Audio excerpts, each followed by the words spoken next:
What's up? It's Harry again, and I'm hoping you guys looked at the demo and you really liked what you saw there, and now you're here to kind of understand how to set up your account and get started with creating your first journal or flowchart. So let's go ahead and click the Get Started button, and if you're new, it's going to redirect you to the register page with your sign up form. And once you enter your full name, email, password, or any name honestly you like here, there's no real restriction to enter your legal name or anything of that sort. Once you've filled out your information here, you're going to get a confirmation email.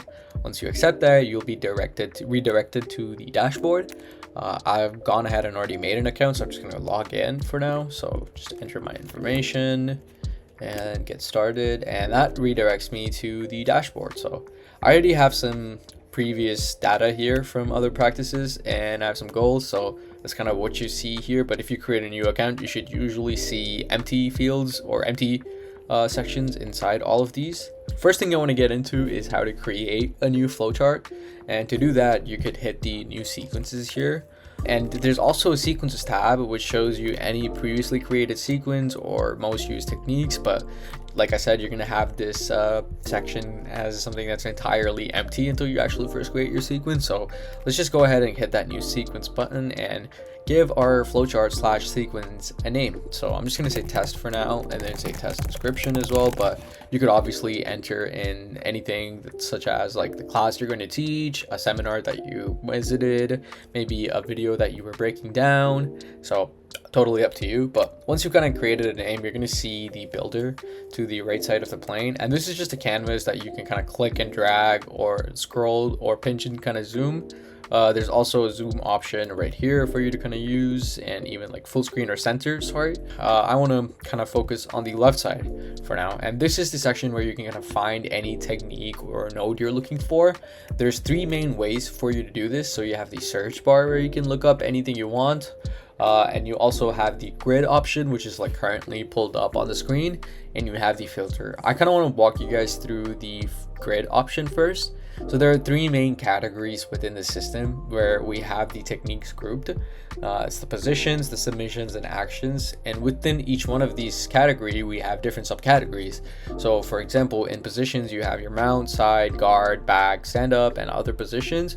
And within your submissions, you have your chokes or joint locks, compressions, actions for your takedowns, throws, escapes, passes, and anything pretty much. If you drill into any of these, you're going to find a list of techniques. So you can see these different sweeps, and then there's also the filter option that you could use to, let's say, go and look at the different submissions and joint locks, and you're going to see your arm bars, kimaras, omoplatas, which for your shoulders, your knee bars, heel hooks. And if you click on the eye for any of these techniques, you're gonna see a little description. I do want to expand this section with videos, let's say the most popular tutorial that uses the technique or that breaks the technique down, but for now there's just a little description in there. So let's just go back, and you can drag any of these techniques into the builder, but I'm just gonna go ahead and find, let's say, a stand-up position of, say, an underhook, and then maybe even an under on another side. And to bring them into the builder, I just click on them and drag them over. And then let's say I also want a say a throw of some sort. I really like Seonage, so I'm going to drag that over, and I'm also going to get a Uchimata, perhaps, just hypothetically, maybe throw that in there.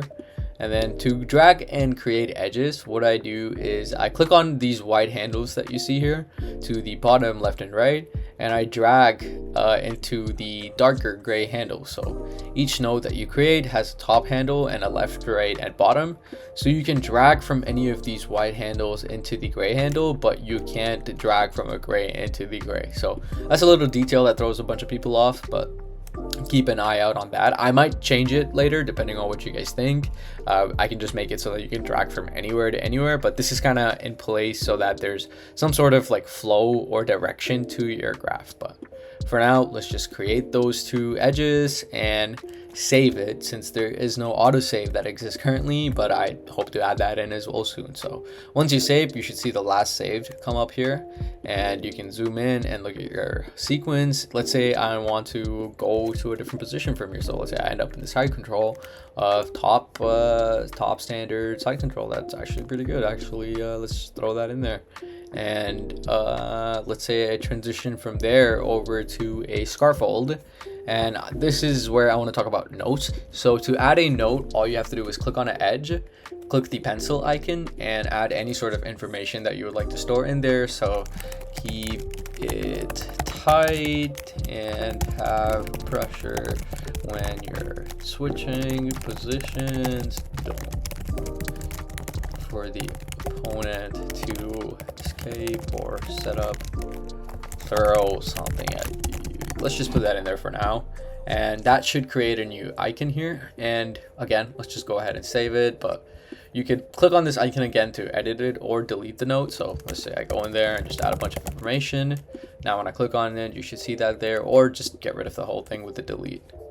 So that's the basics of how you kind of navigate with the search. So let me actually quickly search a submission, add it in there, so you see how that works. And also the grid, the filter menu, and how you create new edges, add notes within them, and save a flowchart.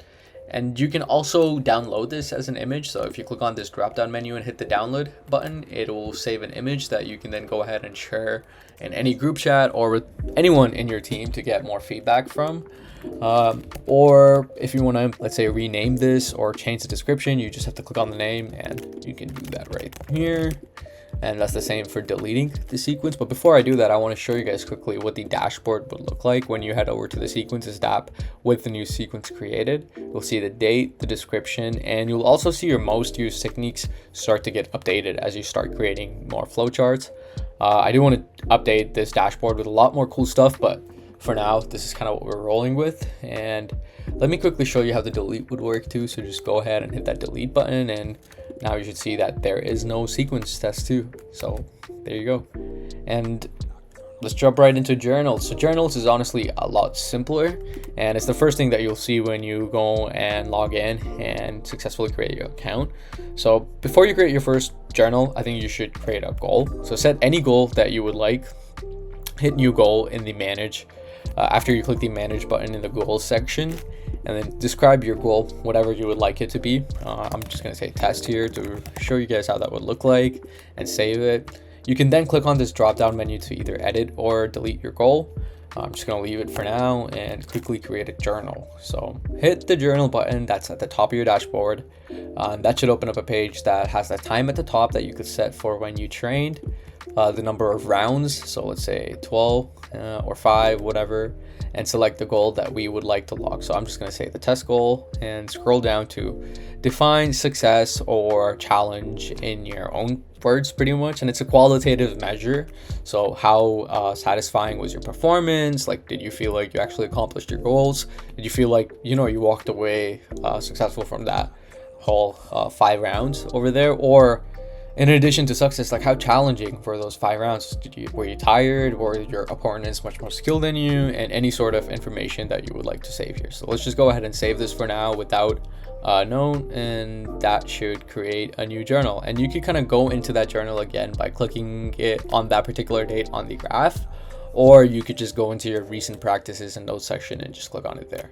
So edit and delete here again serve those same functions. So let's just click on that goal and let's update that and just save some test information. And you could also delete the goal. So let's just delete it there, and you should see it delete the journal, and you should just see it completely go away. So those are the basics of how to use JitsuJournal. That's all JitsuJournal has to offer for now. And if you guys have any ideas, I want you guys to let me know what you guys think, or what I can kind of build to give you the most value. But yeah, thank you guys so much for giving me your time, and you can log out by just clicking out this button. Peace.